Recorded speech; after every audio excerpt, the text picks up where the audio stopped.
Oke teman-teman, kini kita membahas tentang pemakaian tanda baca. Yang pertama itu ada tanda titik. Tanda titik dipakai pada akhir kalimat. Misalnya, mereka duduk di sana. Dia akan datang pada pertemuan itu.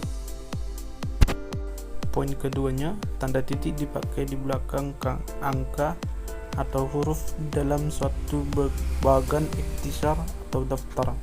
Misalnya, kondisi kebahasaan Indonesia, bahasa Indonesia, kedudukan fungsi nomor 2-nya, B bahasa daerah, 1 kedudukan, 2 fungsi.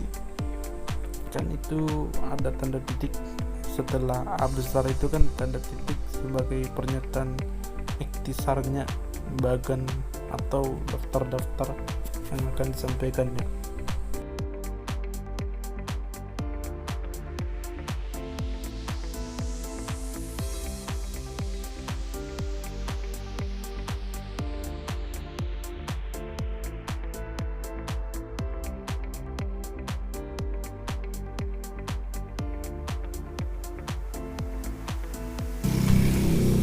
Oke, untuk catatannya teman-teman, tanda titik tidak dipakai pada angka huruf yang sudah bertanda kurung dalam suatu perincian.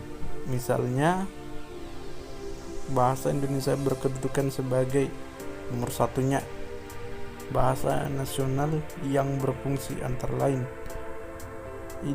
lambang kebanggaan nasional, B identitas nasional, dan C alat pemersatu negara.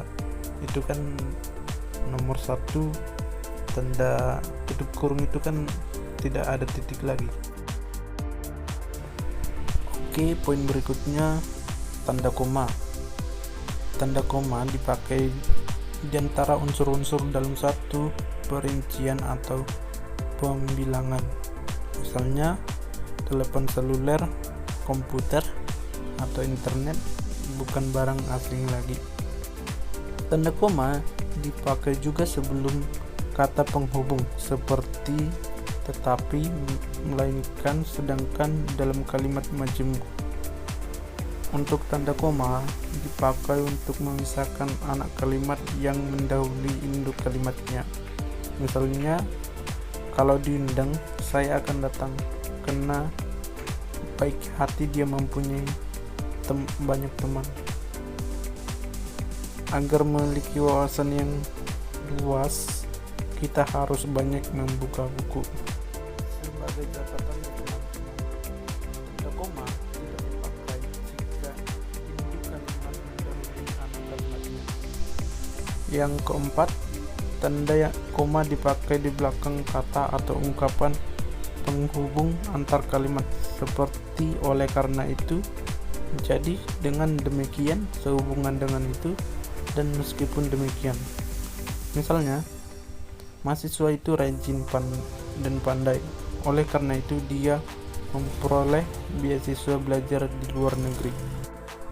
Tanda koma dipakai sebelum dan atau sesudah kata seru seperti oh ya, wah, aduh, atau hai. Dan kata yang dipakai sebagai sapaan seperti bu, dik, dan nak. Misalnya, kata nenek saya, kita harus berbagi dalam hidup ini. Poin selanjutnya, tanda titik koma. Tanda titik koma dapat dipakai sebagai pengganti kata penghubung untuk memisahkan kalimat setara yang satu dari kalimat setara yang lain di dalam kalimat majemuk. Misalnya, hari sudah malam, titik koma, maka anak-anak masih membaca buku. Dan contoh berikutnya, ayah menyelesaikan pekerjaan, titik koma, ibu menulis makalah, titik koma, adik membaca cerita pendek. Selanjutnya, tanda titik koma dipakai pada akhir perincian yang berupa klausa.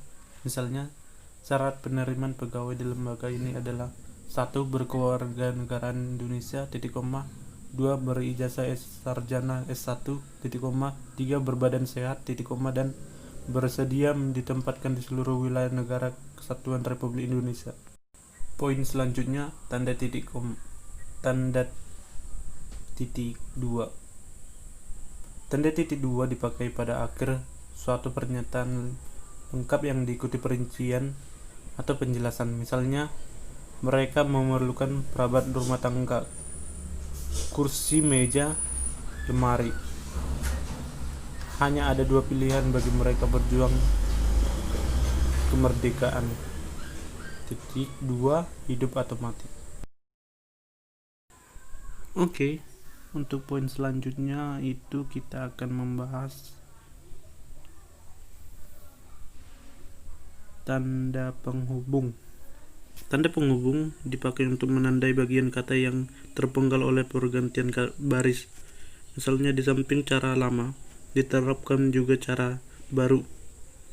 Yang kedua, tanda hubung dipakai cara untuk menyambung unsur kata ulang. Misalnya anak, berulang-ulang, kemerah-merahan, menggorek-gorek. Ketiga, tanda hubung dipakai untuk menyambung tanggal, bulan, dan tahun. Misalnya tanggal 11 bulan 11 2013. Dan keempat, tanda penghubung tanda hubung dapat dipakai untuk menjelaskan hubungan bagian kata yang ungkapan. Misalnya berevolusi, mengukur, 25.000 tahun. Oke, kita akan membahas poin berikutnya. Tanda tanya. Tanda tanya dipakai pada akhir kalimat tanya. Misalnya, kapan Hari Pendidikan Nasional diperingati? Siapa pencipta lagu Indonesia Raya? Kedua, tanda tanya dipakai di dalam tanda kurung untuk menanyakan bagian kalimat yang disangsikan atau yang kurang dapat dibuktikan kebenarannya. Misalnya, Monumen Nasional mulai dibangun pada tahun 1961. Yang poin selanjutnya, tanda seru. Tanda seru dipakai untuk mengakhiri ungkapan atau pernyataan yang berupa seruan atau perintah yang menggambarkan kesungguhan, ketidakpercayaan, atau emosi yang kuat. Poin keempat, tanda elipsis. Tanda elipsis dipakai untuk menunjukkan bahwa dalam suatu kalimat atau kutipan ada bagian yang dihilangkan. Catatan, tanda elips itu didahului dan diikuti dengan spasi. Poin selanjutnya, tanda petik. Tanda petik dipakai untuk menggapit petikan langsung yang berasal dari pembicaraan, naskah, atau bahan tertulis lainnya. Misalnya, merdeka atau mati, tanda petik, tutup kurung. Seru Bung Tomo dalam pidatonya. Kerjakan tugas ini sekarang, tanda petik. Perintah atasannya, tanda petik. Besok akan dibahas dalam rapat.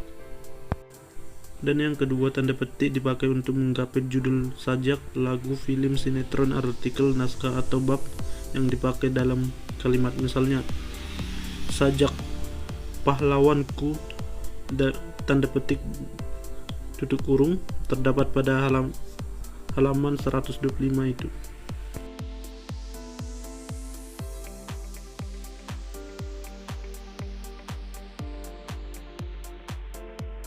Untuk poin selanjutnya,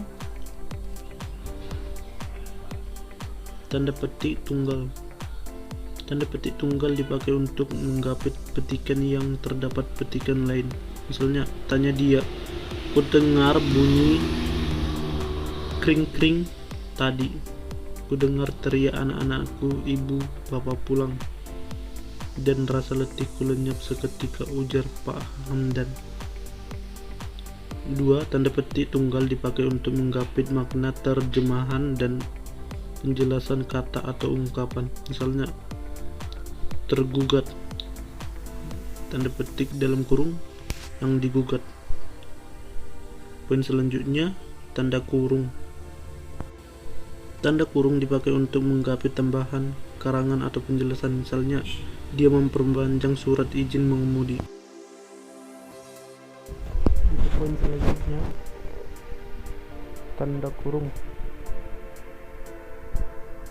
Tanda kurung siku dipakai untuk mengungkapi huruf kata atau kelompok kata sebagai koreksi atau tambahan atas kesalahan atau kekurangan di dalam naskah asli yang ditulis orang lain. Misalnya, Sangsa Purba mendengar bunyi gemersik.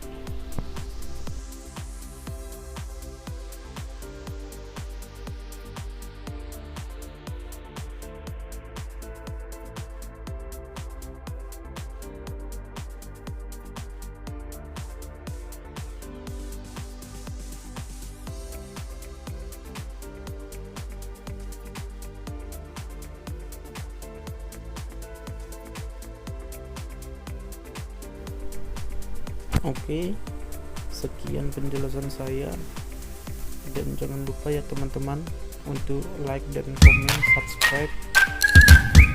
Sampai jumpa, thank you.